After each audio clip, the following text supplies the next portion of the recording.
Hello, book lovers and lovers of Shirtless Dudes. I'm Ben Bauer, and this is Shirtless Dudes Book Club.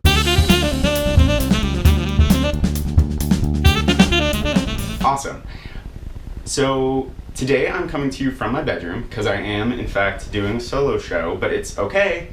We're going to get through this. It's all going to be fine because I'm talking about a book that I'm really excited about. I actually just finished reading it like 2 hours ago, but it's a fantastic book, and it is Carry On by Rainbow Rowell.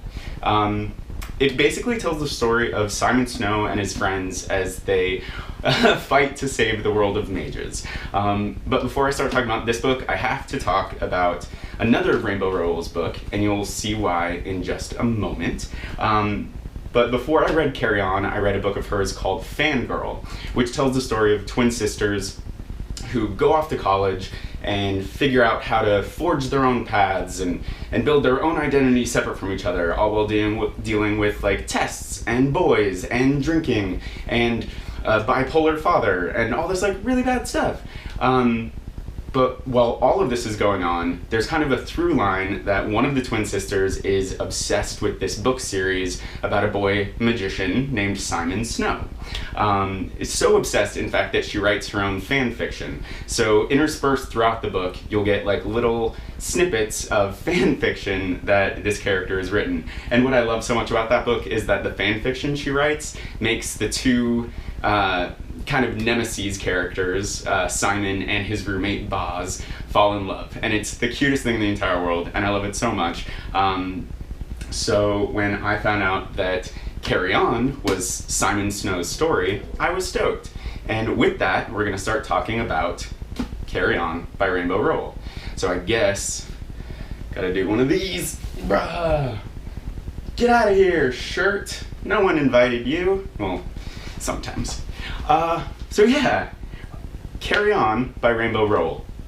Now, for those of you who have watched the show before, I like to ask my guests, in this case myself, 4 questions about the book. So first off, question number 1 is, what is the book about? Like I said before, Carry On tells the story of Simon Snow and how he and his friends band together to help save the world of mages. What's really interesting about this book is that it is supposed to be the 8th book in a series. It's not. It's a standalone book, but it's supposed to be the 8th book in a series, so there's already all sorts of history and backstory and stuff that has happened. But Rainbow does a great job of like letting us in and telling us the important information that we need to know. Some of that important information is that Simon Snow is the chosen one, the one that was prophesied to come and save the world of mages in its hour of need. He was going to come save it from the insidious Humdrum. Yes, Humdrum and Insidious. Good words. Who, when Simon Snow came into his power, also came about and has been basically eating magic all throughout the United Kingdom. He kind of just leaves these giant holes where magic can't happen. And then all the while he has a girlfriend who's kind of like this pretty thing that she kind of almost acts as like a prop for him. Like, she doesn't really know what she's supposed to do, doesn't really know who she is outside of Simon's story. He also has a best friend named Penelope, who's kind of like the smart thinker who saves the day most of the time. And then there's also his roommate, Boz, who, is kind of evil. They've gotten in a lot of skirmishes and a lot of fights. He's almost killed him a couple times, but now they get to tell a new story. So that's what the book is about. Question number 2 is, why did I choose to bring this book in today? And I chose to bring this book in today because I really love the fact that Rainbow Rowell wrote. She came up with the idea of Simon Snow while writing this other book, and when she finished that book, these characters just they basically begged her to write them a story, and so she did. And I just think that the amount of passion that she had for these characters really comes through in this book, and I really, really loved it. It's some really beautiful storytelling, and then there's also all this kind of like angsty stuff, a lot of feelings about when you have your life is mapped out for you, like his was, because he's the chosen one and there are prophecies and all this stuff. You know, he never really got to live for himself, and it's about him kind of finding what it is to start living for himself and start, you know, following his own, forging his own path and that kind of stuff. And yeah, it's a really good book filled with the feels. So question number 3 is, what is my favorite part of the book? And I'm a sucker for like a cheesy gay teenage love story. Like, I'm a sucker for it. Love it so much.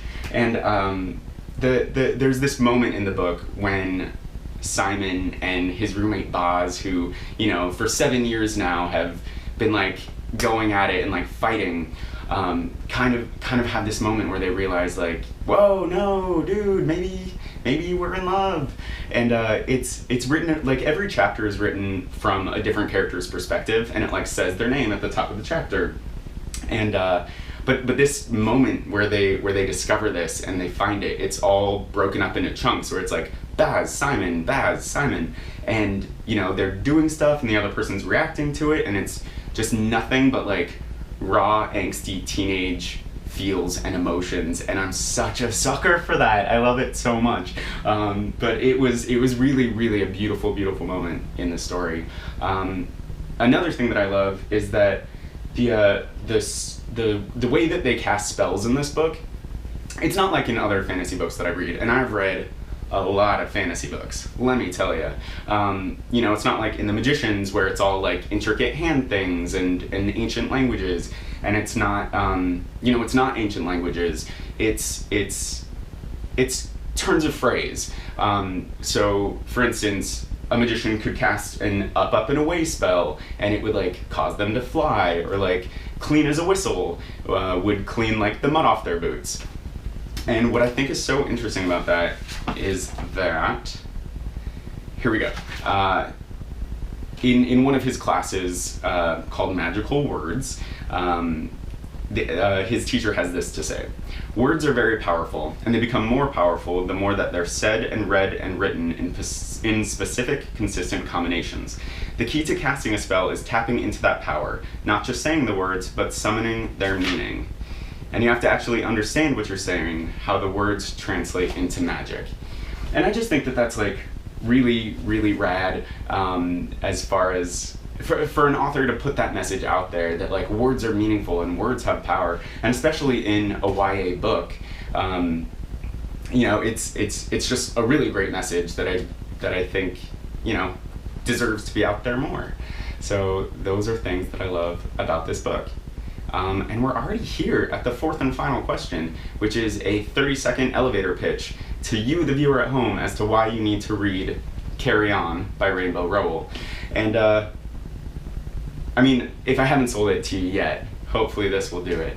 But I absolutely just loved this book. It's got all the things in it. It's got, you know, the magic and the angst and the adventure and the action and the romance, and seriously, the love story is so cute and sweet and filled with feels, and I just think Rainbow, the passion that she had for these characters really comes through into the story, because it is so rich and full, and she's just a phenomenal writer. And I hope that you will pick this book up, and I hope that you will also pick up her other book, Fangirl. And that's it. Wow. I put a lot of pressure on people who come on this show, so I'm glad I still have people coming. So yeah, thank you guys so much for watching. I hope you'll tune in next week. I will be talking about a book with another person this time, so that'll be fun. But yeah, thank you so much. Please go out and check out the book. It's really good. And I'll see you next week. Bye!